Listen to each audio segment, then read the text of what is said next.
Calling The Legend of Heroes Trails in the Sky the second chapter a miraculous release is no exaggeration. The game was trapped in localization limbo practically ever since the original English release of the first chapter back in 2011, despite Xseed stating that they had the rights to localize the series back in 2010. However, localization is not a simple process, and these Trails games are massive, offering millions of lines of text and dialogue. The less than stellar sales of the localized Trails in the Sky, and the fact that its platform of release, the PSP, did not have a large user base, ensured that the second chapter wouldn't see an immediate localization. As such, there was the worry that another monolithic undertaking would be bad for business to say the least. A physical release of the second chapter was impossible, as the game used 2 UMDs. There were also technical issues that would impede a digital release. While Xseed never cancelled their plans for the localization of the second chapter, they needed to focus on smaller projects to ensure financial stability. The game's developer, Falcom, announced in late 2012 that the technical issues preventing a digital release were resolved. On September 6, 2013, Xseed assured fans the second chapter would see a localized release, seeing as the digital distribution of the game was no longer an issue. The second chapter was to see a digital release on the PC via Steam and Good Old Games, as well as on the PlayStation Network. Xseed was also receiving some assistance on the game's localization from Carp Fulgur, which had previously localized PC releases like Resetter and Champs-Élysées. While the original release date was planned to be mid-2014, this goal was revised to be by the end of 2014. During December 2014, Carp Fulgur head Andrew Dice announced that progress in translating the second chapter was slowed, in part by his struggle with depression. Dice then handed over his work to be finished by Xseed. This resulted in the game's release being delayed until its eventual release on October 29, 2015.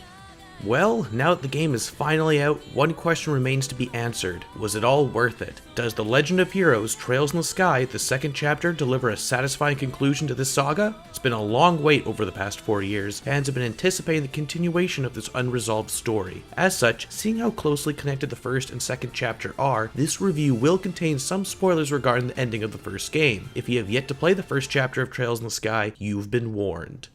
Trails in the Sky, the second chapter, takes place immediately after the first chapter, with Joshua vanishing, leaving Estelle heartbroken and in denial. The real story begins 3 months later, with Estelle trained to be an elite bracer. From this point onward, Estelle is tasked with finding Joshua, navigating a political minefield between various nations, and of course challenging a shadowy organization possibly behind all the events of the previous game. While the story may be a bit familiar to most RPG fans, the game is brimming with personality thanks to its well-written, lovable cast of characters and the overall high writing quality. Both the first and second chapter are quite possibly some of the best written RPGs I have ever had the pleasure of playing. And like the first chapter, the localization here is excellent. Xseed delivers once again. If you are a fan of narrative-focused RPGs, you will love the second chapter, as there is a ton of reading to do. Both Trails games offer an abundance of story to uncover, and the overall narrative is compelling from start to finish. However, there are a few story segments and chapters within the game's plot that overstay their welcome, and sometimes feel like they pad the game's overall playtime, impeding you from reaching the crucial plot points. As well, the second chapter is considerably longer than the first chapter, taking around 70 to 80 hours of playtime, which is nearly double the length of the first game. Therefore, playing the entire saga takes over 100 hours, which is quite the time investment. The game's long playtime can be seen as a blessing and a curse. On one hand, this ensures that most plotlines and character threads are fully fleshed out, and will leave players very satisfied by the conclusion of the game. I know I was. However, on the other hand, players will be spending a lot of time with this series, and the gameplay is simply not as satisfying as the overall narrative.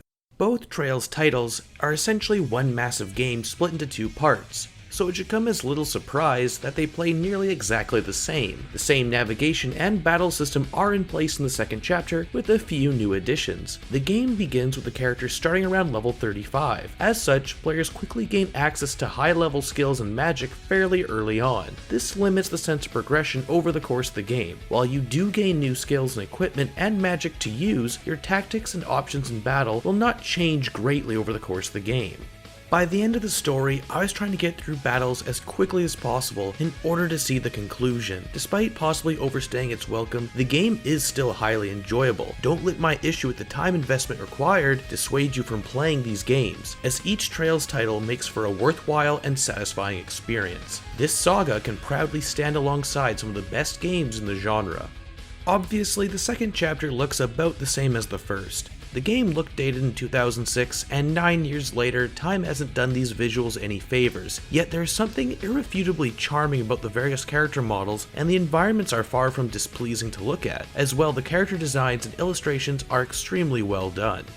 The game's music, on the other hand, is nothing short of incredible. It's even better than the music present in the first game. Some of the battle themes really stand out, each track is used impeccably well, and nearly every theme is ridiculously catchy. Even if you don't plan on playing either game, I would still urge you to check out the game's soundtrack. Falcom has a reputation of delivering some of the best music in all of gaming, and the soundtrack featured here in the second chapter is certainly no exception.